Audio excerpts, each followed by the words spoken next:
आप सभी को जय मां मतंगी। आज मैं आप सभी लोगों के लिए एक बहुत ही पावरफुल घर का सुरक्षा मंत्र लेकर आया हूं और ये इतना सरल है। इसमें कोई आपको अगरबत्ती नहीं चाहिए, कोई सामग्री नहीं चाहिए, कोई कील नहीं चाहिए। आप केवल मंत्र को 3 बार पढ़िए, 3 ताली बजाइए और आपके घर में जो है सुरक्षा कवच लग जाएगा। और सुरक्षा कवच 1 2 दिन 4 दिन 7 दिन 10 दिन वाला नहीं, पूरे 6 महीने के लिए आपके घर में सुरक्षा कवच लग जाएगा।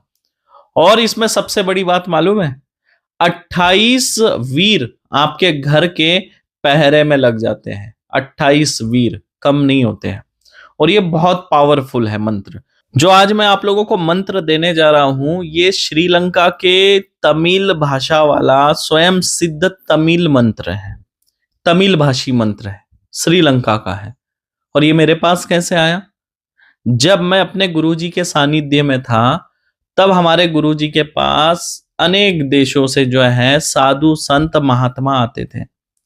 और वो भी साधु संत महात्मा कुछ ऐसे नहीं जो खुद एक बहुत बड़े साधक होते थे, और कुछ तो वायु गमन करके, वायु गमन के माध्यम से हमारे गुरुजी से मिलने आते थे। वायु गमन मतलब एक जगह से दूसरे जगह तुरंत क्षण भर में जो है वो साधक पहुंच जाते थे, जिसे वायु गमन कहते हैं।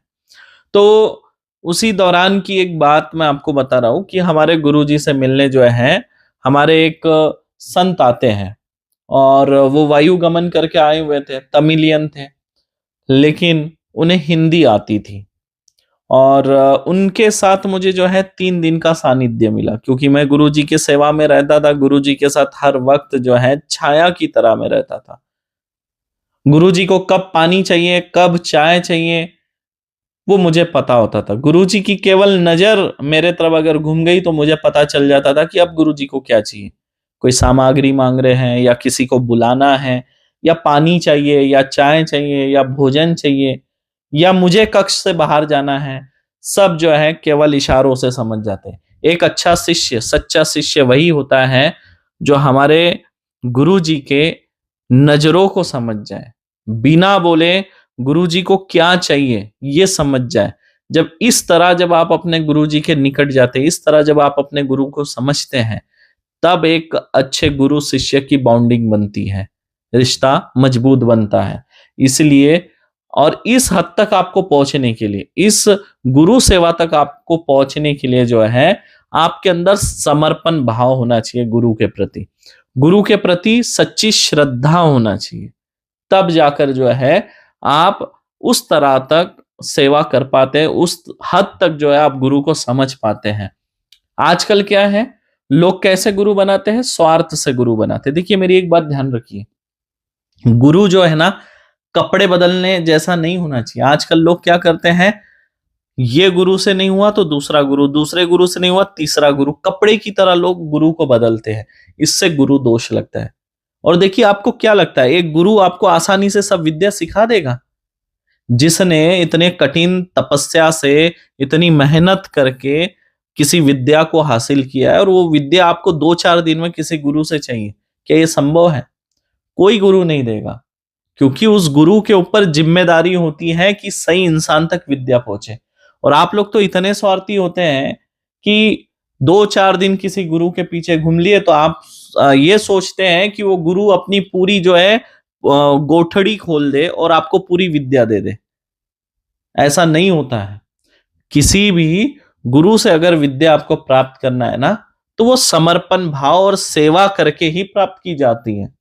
और जो गुरु दे दे वही कृपा समझनी चाहिए। कभी भी अपने गुरु से बलपूर्वक विद्या नहीं मांगनी चाहिए। आप किसी विद्या के लिए बोल सकते हैं, लेकिन बार बार किसी विद्या के लिए अपने गुरु को फोर्स नहीं करना चाहिए।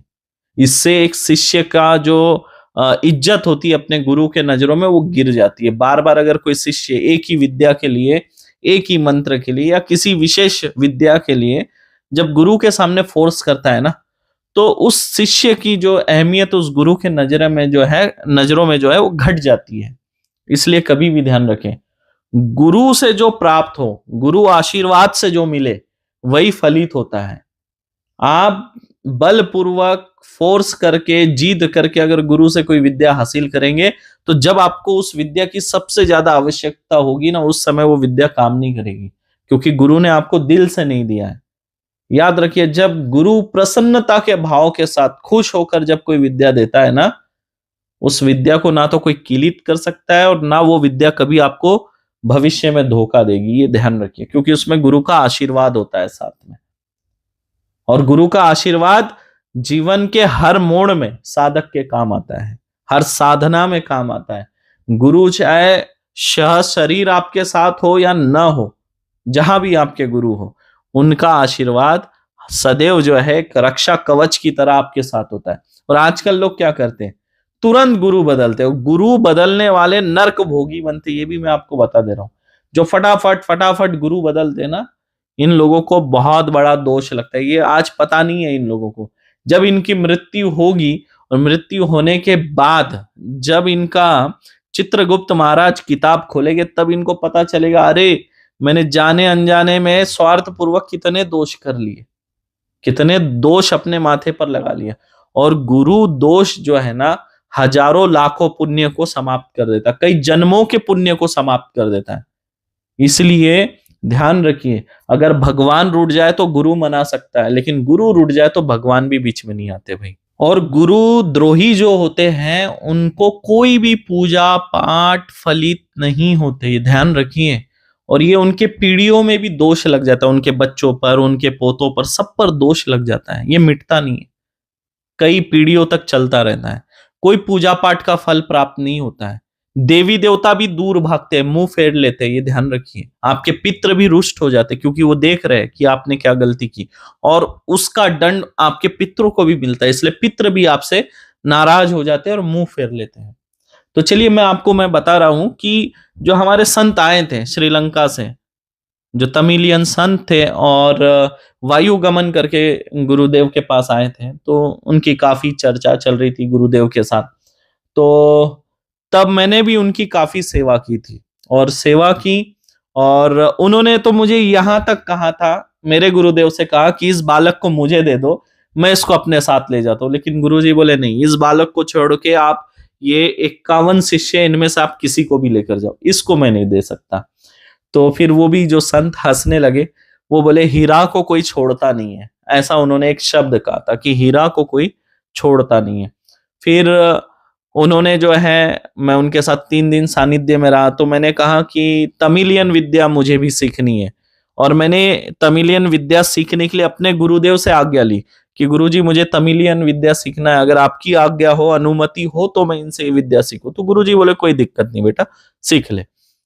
तो शर्त ये थी उनकी, ध्यान रखिए, जो भी सिद्ध पुरुष होते और जो गुप्त प्राचीन विद्याएं होती थी, उसे लिखकर नहीं दिया जाता था, उसे आपके सामने बोला जाता था, आपके कान में, और आपको उस विद्या को जो है कंठस्थ करना है, और कंठस्थ करके आपको बोलकर सुनाना है, उसके बाद ही दूसरा मंत्र मिलता था।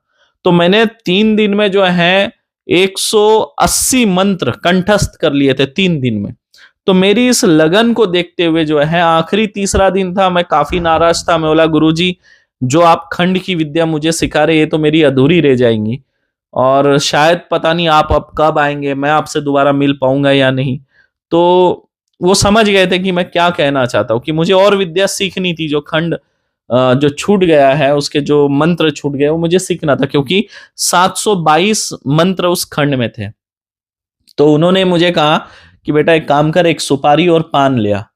तो सुपारी और पान में ला कर दिया उनके, उन्होंने बैग से, झोले से कत्था निकाला, जो पान में लगाते ना, वो कत्था चूना लगाया, और कुछ तो भी एक ऐसा फल था, जो सूखा हुआ फल था, उसको हाथ से उन्होंने ऐसे मसला, पाउडर उसका डाला, और उन्होंने अपने माथे से लगाकर कुछ एक मंत्र पढ़ा, और मुझे बोले ये पान खा ले।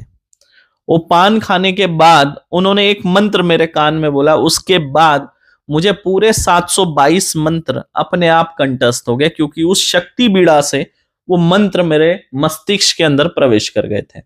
तो इस तरह से सच्ची भक्ति के साथ आगे बढ़ना चाहिए। अगर आप दूसरा गुरु बना रहे हैं, तो अपने गुरु से आज्ञा लेना चाहिए कि गुरु जी, मैं इनसे विद्या सीखना चाहता हूं, क्या करूं। अगर गुरु आज्ञा है, गुरु आज्ञा से आप आगे बढ़ते हैं, तो कोई दोष नहीं है। लेकिन एक गुरु का त्याग करके आप सीधे दूसरे गुरु के पास जाते हैं तो उसकी भी विद्या आपको फलीभूत नहीं होती है। और याद रखिए एक बात, कभी भी स्वार्थ से गुरु के साथ कभी रिश्ता नहीं जोड़ना चाहिए, क्योंकि अगर आप स्वार्थ से गुरु के साथ जुड़ रहे हैं तो आपका लक्ष्य पूरा होने के बाद भी आप गुरु को भूल जाएंगे, और अगर आपका लक्ष्य पूरा नहीं हुआ तब भी आप अपने गुरु को भूल जाएंगे। तो इसलिए ध्यान रखिए, गुरु सेवा, गुरु भक्ति ही जो है आपकी बहुत बड़ी धन दौलत है। ध्यान रखिएगा मेरी बात, गुरु भक्ति और गुरु सेवा, याद रखिएगा मेरी बात। गुरु भक्ति और गुरु सेवा से बड़े संकट टल जाते हैं, बड़े से बड़े तूफानों को आप पार कर जाते हैं, बड़े से बड़ी सिद्धि हासिल होती है। लेकिन कब? जब आप गुरु के नजर में उभर जाते हैं तब। अक्सर कुछ लोग ऐसा होता है ना कि किसी गुरु को बनाते हैं और तुरंत बहुत कुछ पाने के चाहत में गुरु को लालच देते हैं। किस तरह का लालच? कि कोई कुछ गिफ्ट खरीद के लाएगा, कोई मोबाइल खरीद के लाएगा, कोई कपड़े खरीद के लाएगा, बड़े बड़े उपहार देगा, पैसे भेजेगा, डोनेशन करेगा। उसको ये लगता है कि मैं ये सब देकर जो है गुरु के नजरों में ऊपर बढ़ जाऊंगा। देखो, गुरु सब जानता है, सब पहचानता है, और आप अपने गुरु को जो गिफ्ट कर रहे हैं ना बड़े बड़े, वो क्यों कर रहे हैं, उसके पीछे आपकी क्या मंशा है, वो भी गुरु जानता है। तो इसलिए याद रखिए, आपके उपहारों से गुरु प्रसन्न होगा ऐसा नहीं। गुरु को प्रसन्न करना है ना तो अपनी सच्ची श्रद्धा रखिए, सच्चा समर्पण भाव रखिए, सच्ची भक्ति से भक्ति करिए गुरु की। गुरु का आशीर्वाद जरूर आपको फलित होगा। ध्यान रखिए, उपहारों से गुरु प्रसन्न नहीं होता। गुरु तो समझ जाता है, अच्छा ये इतने गिफ्ट दे रहा है, मतलब इसकी कोई लालसा है। और सरल सी बात है, आपकी लालसा पूरी नहीं होगी तो आप गुरु को छोड़ देंगे, गुरु की भक्ति कम हो जाएगी आपके अंदर, और आप जो है नास्तिक बन के किसी और गुरु को पकड़ लेते हैं। तो याद रखिए, गुरु बदलने से बहुत बड़ा दोष लगता है। और दूसरी बात, गुरु आज्ञा का कभी अवहेलना नहीं होनी चाहिए। गुरु आज्ञा की अवहेलना मतलब आपको एक और गुरु दोष लगे जैसा होता है। ध्यान रखिए, फिर आपके मंत्र वगैरह जो है, गुरु से प्राप्त की गई दीक्षा है, शक्ति है, वो सब निष्फल हो जाती है, फिर वो काम नहीं करती है आपकी। ध्यान रखिए, अगर गुरु आज्ञा का अवहेलना करते हो तो। बाकी इस मंत्र को देखिए कैसे कंठस्थ करना है। आपको पूर्व दिशा की ओर मुख करके काले आसन पर बैठकर इसको एक बार आप कंठस्थ कर लो, और फिर जब भी आपको इसकी आवश्यकता हो तो मंत्र को केवल 3 बार पढ़ो। 3 बार जो है आकाश की तरफ फूंक मारो, आकाश की तरफ फूंक मारना है, ऊपर फूंकना है, और उसके बाद 3 ताली बजा देंगे। जो घर का आप बंधन लगाना चाहते हैं, इतने जोर से ताली बजाओ कि घर के बाहर तक आवाज जाए, ठीक है, फिर वो बंधन लग जाएगा। 6 महीने तक आपके घर की सुरक्षा करेगा। बड़े से बड़े तंत्रवार भी आपका कुछ नहीं कर पाएंगे, बहुत पावरफुल है। अगर आप इस तरह की प्राचीन और गुप्त विद्या सीखने में रुचि रखते हैं तो आप लोग हमारे पेड ग्रुप में जुड़ सकते हैं। एक पेड ग्रुप की दान राशि 7,500 रुपए है, और एक पेड ग्रुप में जो है 15 स्वयं सिद्ध मंत्र दिए जाते हैं। और जो लोग जुड़ना चाहते हैं, स्क्रीन पे दिख रहे हैं व्हाट्सएप नंबर पर मैसेज करेंगे और लिखेंगे, गुरुजी हम पेड ग्रुप में जुड़ना चाहते हैं, हम नए हैं, पहली बार जुड़ रहे हैं, कृपया अकाउंट डिटेल दीजिए। तो आपको अकाउंट डिटेल मिलेगा, उस पे आप 7,500 रुपए दान राशि जमा करके उसका स्क्रीनशॉट भेजेंगे, तो उसके बाद जो है आपको पेड ग्रुप में जोड़ दिया जाएगा। बाकी जो दर्शक देख रहे हैं वीडियो, अगर आप लोगों को तमिलियन मंत्र और भी चाहिए तो आप लोग कमेंट करें कि गुरुजी और भी तमिलियन खंड के मंत्र डालिए, तो मैं आप लोगों के लिए जरूर और वीडियो बनाऊंगा। बाकी आप लोग कमेंट करें, अपनी राय हमें जरूर दें, और आपको कौन से मंत्र चाहिए उस बारे में कमेंट करें। आपने हमारे कौन कौन से मंत्रों का प्रयोग किया, क्या लाभ मिला, उस बारे में भी लिखिए। आपके कमेंट से हमारा उत्साह बढ़ता है और भी नए नए वीडियो बनाने के लिए हमें प्रेरणा मिलती है। तो चलिए, आज के लिए बस इतना ही, फिर मिलूंगा किसी और वीडियो में। तब तक के लिए आप सभी को जय मां मातंगी, जय मां छिन्नमस्ता, जय मां बगलामुखी, मेरे प्रिय साधकों और दर्शकों।